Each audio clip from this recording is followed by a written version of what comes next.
On the very last night of the year, when the moon looked like a shiny silver button sewn onto the sky, a small town called Willowbell was getting ready for sleep.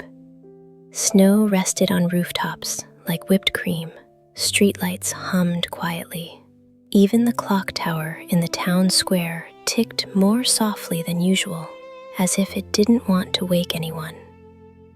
But inside a tiny blue house at the edge of town, Milo Mouse was still awake. Milo was not a bedtime ignoring mouse. Usually, he loved sleep. But tonight was different. Tonight was New Year's Eve. Milo had heard a very important rumor. He had heard that the new year doesn't come by itself. Someone has to walk it in.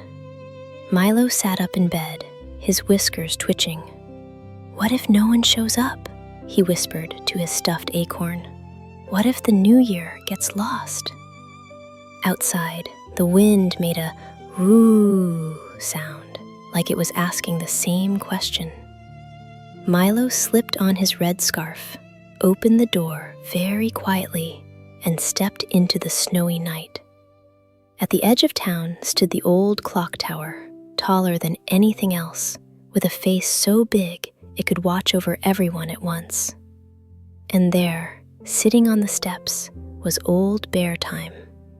Old Bedtime was enormous and gentle, with fur the color of toasted bread and eyes that looked like they had seen every birthday, every wish, and every good night ever made.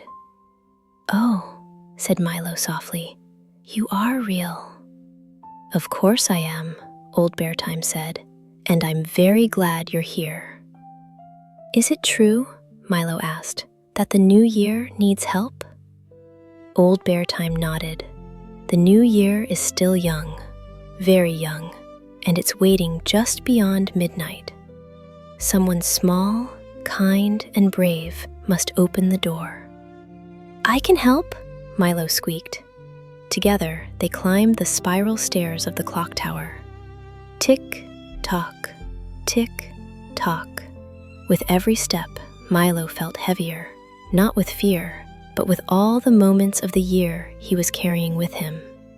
The day he learned to tie his scarf, the time he forgave his friend Pip for breaking his sled, the warm cocoa nights, and the sad days too, when he felt lonely. At the very top of the tower was a tiny golden door.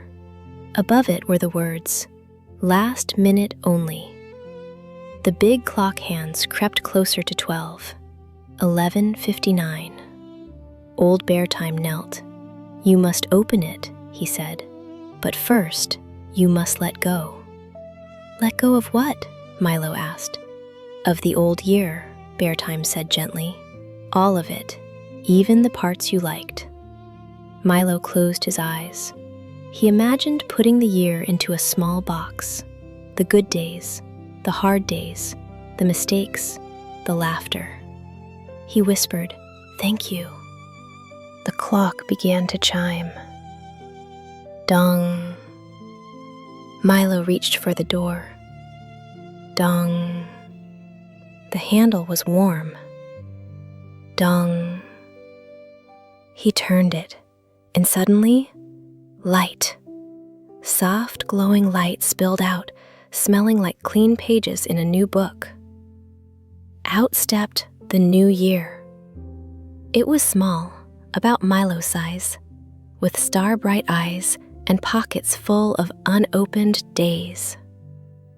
"Oh," said the new year, "you came." Milo smiled. "We didn't want you to be alone." Old Bedtime bowed. "My job is done." The clock struck 12. Snow sparkled brighter. Somewhere, bells rang. But in Willowbell, everything stayed peaceful and quiet. The new year took Milo's paw. "Will you help me begin?" it asked. Milo nodded. Together, they stepped forward. By the time Milo returned home, the sky was blushing pink with early morning. He climbed into bed, sleepy and warm. Outside, The world felt different.